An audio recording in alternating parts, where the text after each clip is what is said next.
اللهم إني صايم تمثيلية من تأليف عبد الوارث عصر وإخراج محمد توفيق.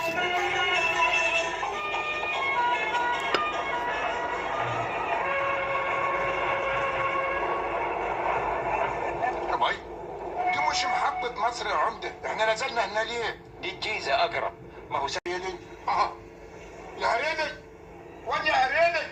سيبه يا شيخ عبد الصمد دلوقتي يجي.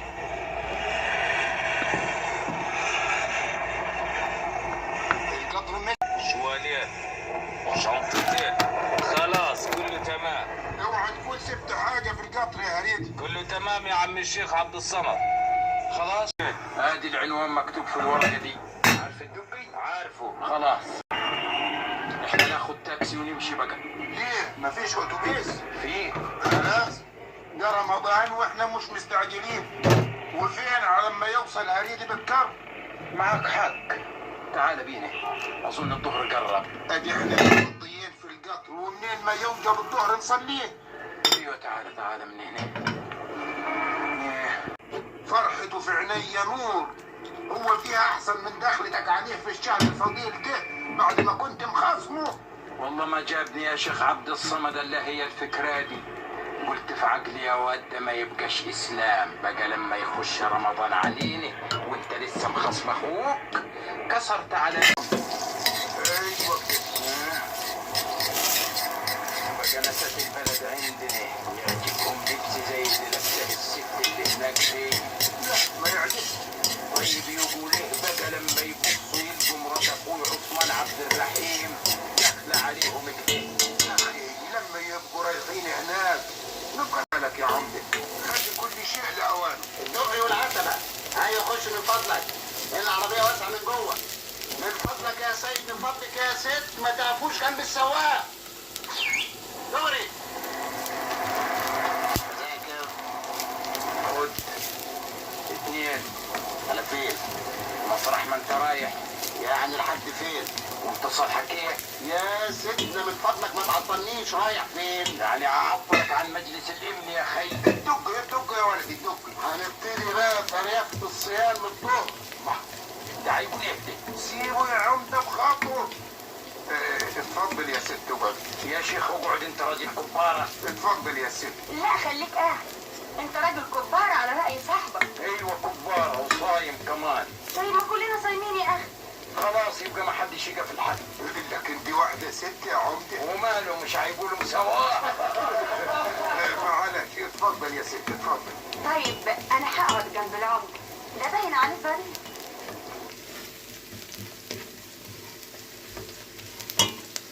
الصيام ده وهتصومي ليه؟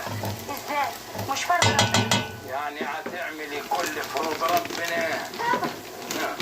وفين فرضه عليك انك تغطي روحك لما تخرج في الشارع وانت تتكلم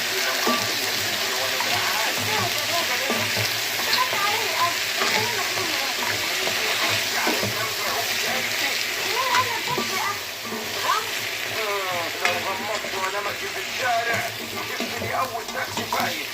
تغمض في قلبك يا عمده مش في عينيك. وعلى ايه ده كله؟ ما تزعلوا انتوا احسن. الاحسن اننا نخرج احرار والجسم معرض للشمس والهواء. والعينين كمان. ما قلنا القلب لما يغمض العينين ما تهم. العينين هم الاداة اللي بيشوف فيها القلب. طول ما هم مفتوحين لازم يشوف.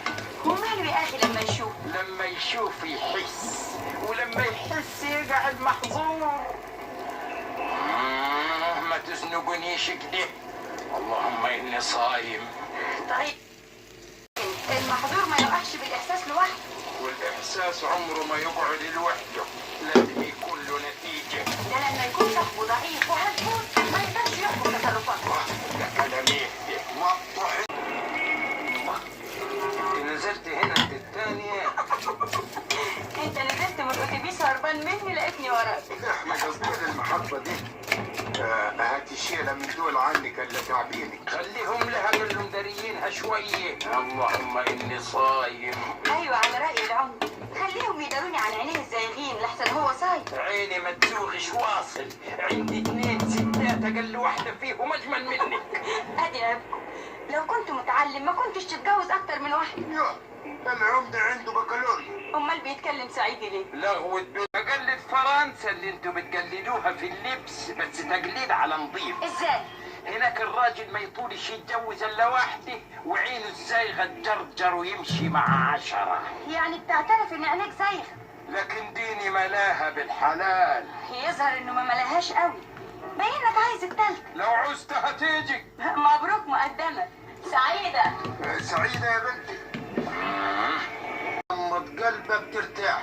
وهم ما يتوش ليه في البيوت ويداروا لما يخرجوا زي ربنا ما امرهم، ويريحوا الناس من الفتنه. ما تقدرش تمنعهم، هيقولوا لك دي رجعية. اشمعنا احنا منعين نسواننا في البلاد؟ بكرة الجيل اللي بعدينا ما يقدرش يمنعهم. قول ما يحبش يمنعهم، انا عارف ده طيار واخد الستات والرجاله رخرين، انما انا اقدر اقنع اي واحد بان ده حلمايل ولا فيش. ايوه هو يضرب الجرس. لازم يكون هو في شغله دلوقتي. طبعا. عم الشيخ عبد الصمد، اهلا وسهلا اهلا وسهلا. اهلا بيك يا سيد عثمان، اتفضل يا عمدة. مين؟ اخويا؟ اهلا اهلا اخويا. ده ايه النهار السعيد المبروك ده؟ يا سلام، ما كانش عندي امل اشوفك هنا ابدا يا مصطفى يا اخوي. لا مالكش حق يا استاذ عثمان، بقى كنت فاكر رمضان يخش وانتم متخاصمين. انا ما اتخاصمتش يا عم الشيخ عبد الصمد، وما كانش عشمي ان اخويا الكبير اللي في مقام الوالد يهملني كده ولا يحضرش جوازي. وهو اللي في مقام الوالد مش الناس تاخد رأيه قبل ما تخش في حاجة مهمة زي دي؟ انتوا هتتناقشوا في الماضي ليه؟ اللي فات مات، وهو الكبير برضه اتفضل كبير، وهو اللي جالك برجليه. وانا جميله فوق راسي وعمري ما هنساه، بس انا ما زعلتوش، او على الاقل ما قصدتش ازعله، لانه ما كانش يخطر ببالي ابدا ان اخويا الراجل المتعلم يزعل مني عشان اتجوزت بعيد عن بلدنا. يعني وانا زعلت ليها الا خوفا عليك من بنات مصر اللي بيقلدوا بنات فرنسا ودايرين في الشوارع عرايا في رمضان يفتنوا الصايمين. بكره اما تعرف مراتي كويس تطمن على اخوك وانت يا عم الشيخ عبد الصمد عشان ترتاحوا. كويس لما يوصل هريم. احنا كنا فاكرينك في الشغل وما عندكش في البيت غير الست وهي ما عرفناش. لا انا خدت اجازه كمان رمضان. معانا في البلد. يمكن البلد ما تعجبش الست يا شيخ عبد الصمد. بالعكس مستنى تشوف البلد ومتألمة جدا للحالة اللي كانت فيها. دلوقتي تشوفوا فرحتها قد ايه، بس ما تيجي حاجة ان هي خرجت من مشوار كده وزمانها جاي. يمكن هي. لا هي ما اسمك ايه؟ هو جه عندنا صحيح؟ ايوه سبقني وانا جيت بالحاجه، اما ننزل العرضه دي نطلعها. انت بتتكلم جد؟ العمدة جه. عثمان العمدة اخوك جه. الف مبروك يا حبيبي، انا فرحانة قوي. كنت متضايقة لانكم كنتوا متخاصمين عشان ده جوه في الصالون اهو. تعالي. يا خبر، ده سمعني. انا لا سمعت ولا ريت. اهلا وسهلا اهلا وسهلا. الحمد لله على السلامة. تسلم يا ست، اتفضلي. بسم الله ما شاء الله. مبروك يا استاذ عثمان، مبروك والله زين ما اخترت. الله يحفظك يا عم الشيخ عبد الصمد. الله انت مكسوفة ليه؟ ده انا لسه بقول لهم دي هتفرح فرحة مدهشة. يا سيدي مرات اخوك اهي. مستندي في البلد يعرف ينكسف. دي انت صايمة يا صفية، ما تجيبيش سيرة حد في غيبته. يا لي حجيب، دول وصلوا قرب المغرب ويا دوب فطروا ودخلوا ناموا من تعب السفر لحد السحور. يعني ما واخداش بالك انت ساعة ما دخلت قعدت تبص لنا من فوق لتحت، وبعدين قالت انتوا نسوان العمدة. قلت لها قامت لوت رقبتها كده ولا تكلمتش. يجازيك يا صفية، ابقي قولي الكلام ده قدامي. ما يصحش يا شيخ، يبقى ما يصحش تقوليه من وراه. اهو انت دلوقتي صيامك انجرح.